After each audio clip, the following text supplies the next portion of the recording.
இது மகிமை நேரம். இந்த மூன்றாவது நாளில் கூட நாம் எவற்றினால் நம்மை அலங்கரிக்க வேண்டும் என்று சொல்லி நாம் தியானிக்க இருக்கின்றோம். முதல் நாளிலே நாம் பார்த்தோம், தகுதியான வஸ்திரத்தினால் நம்மை அலங்கரிக்க வேண்டும் என்று சொல்லி. இரண்டாவது நாளிலே நாம் புருஷர்களுக்கு கீழ்ப்படிந்திருந்து தங்களை அலங்கரித்தார்கள் என்று சொல்லி நாம் பார்த்தோம். கீழ்ப்படிதலினாலே உண்டான ஒரு அலங்கரிப்பை குறித்து நாம் தியானித்தோம். இந்த மூன்றாவது நாளிலே நாம் தியானிக்க இருக்கிறது, சாந்தமும் அமைதியினாலும் நம்மை அலங்கரித்து கொள்ள வேண்டுமாம். பாருங்க, 1 பேதுரு 3ஆம் அதிகாரம் 4ஆம் வசனம் இவ்வாறு கூறுகிறது, அழியாத அலங்கரிப்பாய் இருக்கிற சாந்தமும் அமைதலும் உள்ள ஆவியாகிய இருதயத்தில் மறைந்திருக்கிற குணமே உங்களுக்கு அலங்காரமாய் இருக்க கடவுது. இந்த சாந்தமும் இந்த அமைதியும் எப்படிப்பட்ட ஒரு அலங்காரமா? அழியாத அலங்காரம் என்று சொல்லி வேதம் கூறுகிறது. பாருங்க, நம்ம மற்ற எந்த அலங்காரங்களை நாம் எடுத்துக்கொண்டாலும் அது அழிந்து போகிற ஒரு அலங்காரம் தான். ஒரு பூவை வச்சு தலையில வச்சு அலங்காரம் பண்ணியிருந்தாங்கன்னா அது கொஞ்ச நேரம், அப்புறம் வாடி போயிடும்ல. ஃபேஷியல் பண்றோம், அலங்காரம் பண்றோம், ஃபேஸுக்கு என்னென்னலாமோ பவுடர்லாம் பூசுறோம், அதெல்லாம் கொஞ்ச நேரம், அப்புறம் அது என்ன செய்திருது? மறைஞ்சி போயிடுது. அப்போ அப்படிப்பட்ட எல்லா அலங்காரங்கள், உலக பிரகாரமான எல்லா அலங்காரங்களுமே அழிந்து போகக்கூடியது, மறைந்து போகக்கூடியது. ஆனால் அழியாத அலங்கரிப்பு எது தெரியுமா? சாந்தமும் அமைதலும் உள்ள நம்முடைய இருதயத்தில் மறைந்திருக்கின்ற அந்த குணம்தான் நமக்கு ஒரு அழியாத அலங்காரமா இருக்கிறது என்று சொல்லி வேதம் நமக்கு கற்றுக் கொடுக்கிறது. பேதுருவும் நமக்கு ஆலோசனையாக கூறுகின்றார், இந்த சாந்தமும் இந்த அமைதியுமே நம்முடைய அலங்காரமாக இருக்க வேண்டும் என்று சொல்லி பேதுரு எழுதுகின்றார். இந்த சாந்தத்தையும் அமைதியையும் எடுத்து போடதான் சாத்தான் வகை தேடி சுற்றி சுற்றி சுற்றி அலைந்து கொண்டே இருக்கின்றான். ஏன்னா இவ அமைதியா இருக்கிறா, இவ சாந்தமா இருக்கிறாளே, இவள் பேசினால் தானே, இவ எதிர்த்து பேசினால் தானே பிரச்சனை உருவாகும். எங்கே ஒரு நான் வேலை பார்க்கிற இடங்களிலோ குடும்பங்களிலோ நம்ம அமைதியாக இருந்து விட்டால் பிரச்சனைகள் அப்படியே நினைச்சிடும், சால்வ் ஆயிரும். நான் இவ்வளோ பேசிட்டு இருக்கேன், நீ என்ன ஒண்ணுமே பதில் பேசல, இவ்வளவுதானா அப்படின்னு சொல்லிட்டு நினைச்சிடுவாங்க, போயிடுவாங்க. ஆனா அவங்க ஒன்று சொல்லும்போது நம்ம அதுக்கு எதிர்த்து பேசிட்டே இருந்தவங்க பிரச்சனை பெருசாகிட்டே போகும் இல்லையா? அப்போ பிசாசு இதைத்தான் எதிர்பார்த்து கொண்டிருக்கிறான். எந்த நேரத்துல எதிர்த்து பேச மாட்டாளா அல்லது அவன் பேச மாட்டானா, அப்ப பிரச்சனை பெரிதாகுமே என்று சொல்லி. ஆனால் வேதம் நமக்கு என்ன கற்றுத்தருகிறது?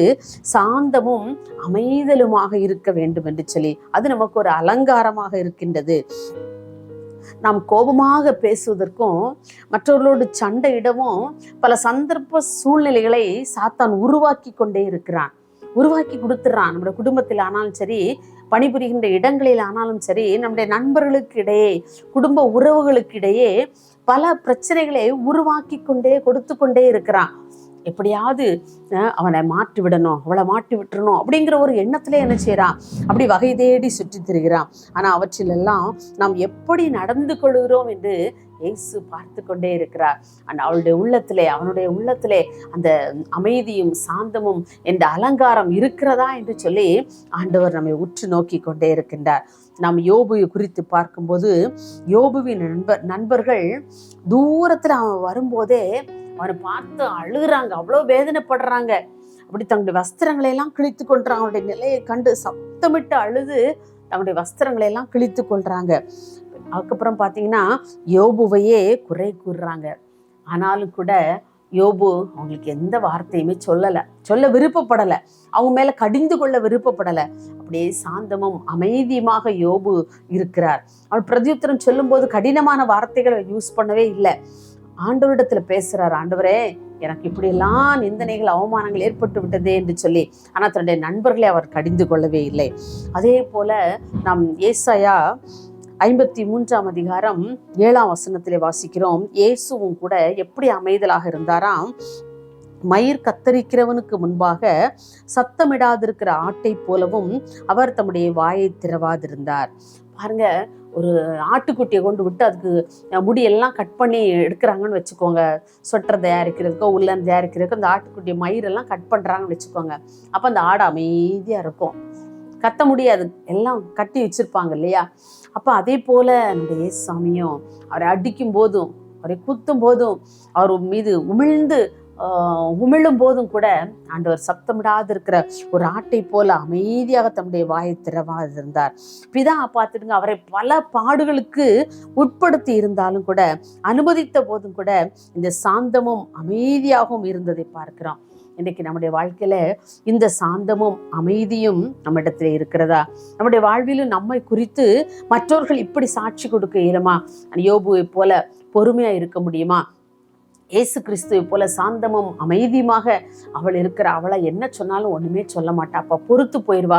அவள் சாந்தம் உள்ளவள், அமைதி உள்ளவள், அப்படிப்பட்ட ஒரு அலங்கரிப்பு அவளிடத்தில் இருக்கிறது என்று சொல்லி இன்றைக்கு உங்களை குறித்து, என்னை குறித்து மற்றவர்கள் சாட்சி சொல்ல முடியுமா? யோசித்து பார்ப்போம்.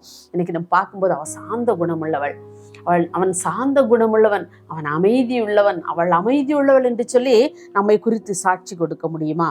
அல்லது அவள்கிட்ட பேசவே, சில பேரை பற்றி சொல்லும்போது சொல்லுவாங்க, நீங்க அவளிடத்தெல்லாம் வாய் கொடுத்துறாதீங்க, பேசி வெளியே வர முடியாது, மீண்டு வர முடியாது அப்படின்னு சொல்லுவாங்கல்ல. நிறைய பெண்களை குறித்து பேசுறத நான் கேள்விப்பட்டிருக்கிறேன். இன்னைக்கு நம்மை குறித்து அப்படி பேசுகிறார்களா உலகத்தில் உள்ள மக்கள்? அவட்டெல்லாம் பேசுறாதுங்க, பேசிட்டு வெளியே வர முடியாது அப்படின்னு சொல்லி இல்லை. நம்மிடத்துல பேசும்போது சொல்லும்போது நான் நிறைய பேரை பார்த்துருக்கேன், அவங்க முகத்துல ஒரு சாந்தம், அவங்க முகத்துல ஒரு அமைதி காணப்படுகிறது.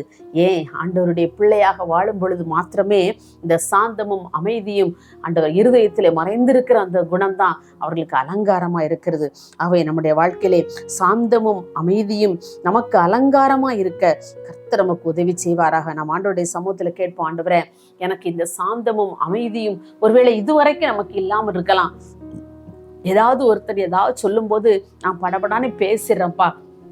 அடிக்கடி என் வாழ்க்கையில நான் அப்படி ரொம்ப படபடான்னு பேசிடுவேன் ஏதாவது. அதுக்கப்புறம் மனசு ரொம்ப வருத்தப்படுவேன், ஐயோ நம்ம இப்படி பேசிட்டோமேன்னு சொல்லி. அப்போ அந்த மாதிரி சுச்சுவேஷன்ஸ்ல நம்ம ஆண்டவரத்துல ஒப்பு கொடுப்போம். ஆண்டவரே எனக்கு இப்படிப்பட்ட இருதயம் இருக்கு சுவாமி, ஆனா என்னிடத்துல நீங்க சாந்தமும் அமைதியுள்ள ஒரு இருதயத்தை எனக்கு தாங்க. என் இருதயத்தில் உள்ள எல்லா பொறுமையற்ற காரியங்கள் எல்லாவற்றையும் என்னை விட்டு எடுத்து போடுங்க. எனக்கு சாந்தத்தை தாங்க, அமைதியை தாங்க. நீங்க எப்படி அந்த பிதாவை பாடுகளுக்கு உட்படுத்தி இருந்த போதிலும் கூட நீங்க எவ்வளவு அமைதியா இருந்தீங்க, எவ்வளவு சாந்தமா இருந்தீங்கப்பா. அப்படிப்பட்ட சாந்தத்தை நீங்க எனக்கு தாங்க. அது எனக்கு ஒரு பெரிய அலங்காரம் அப்பா. அந்த அலங்காரத்தை நான் பெற்றுக்கொள்ள வேண்டும். சாந்தமும் அமைதியும் உள்ள இருதயத்தில் மறைந்திருக்கிற அந்த குணமே உங்களுக்கு அலங்காரமா இருக்கும் என்று சொல்லிருங்க. அந்த அலங்காரமான அந்த குணத்தை என்னுடைய இருதயத்திலே தாங்கப்பா என்று சொல்லி எந்த சூழ்நிலையிலும் நம்முடைய அமைதியை நாம் காத்துக்கொள்வோம், நம்முடைய சமாதானத்தை காத்துக்கொள்வோம், நம்முடைய சாந்தத்தை காத்துக்கொள்வோம். அப்படி நாம் இந்த உலகத்திலே வாழும் பொழுது நிச்சயமாக மணவாளனாகி அவர் வரும்போது மணவாட்டியை வா என்று சொல்லி நம்மை அழைத்து செல்ல அவர் வல்லவராக இருக்கின்றார். எனக்கு அன்பான சகோதர சகோதரிகளே, இன்றைக்கு அநேக குடும்பங்களிலே சமாதானம் இழந்து இந்த கோர்ட்ல நிற்கிற அநேக குடும்பங்கள், எந்த குடும்பம்?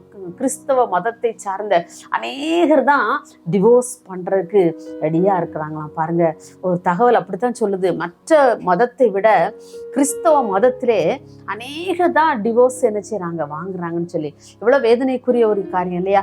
அப்போ குடும்பத்துல இந்த அவங்களுடைய இருதயத்துல இந்த சாந்தம், இந்த அமைதி இருந்திருந்துன்னா அந்த குடும்பத்துல பிரச்சனை வருவதற்கோ பிரிவினை வருவதற்கோ எதுவுமே வருவதற்கு ஒரு காரணமாவே இருக்காது இல்லையா?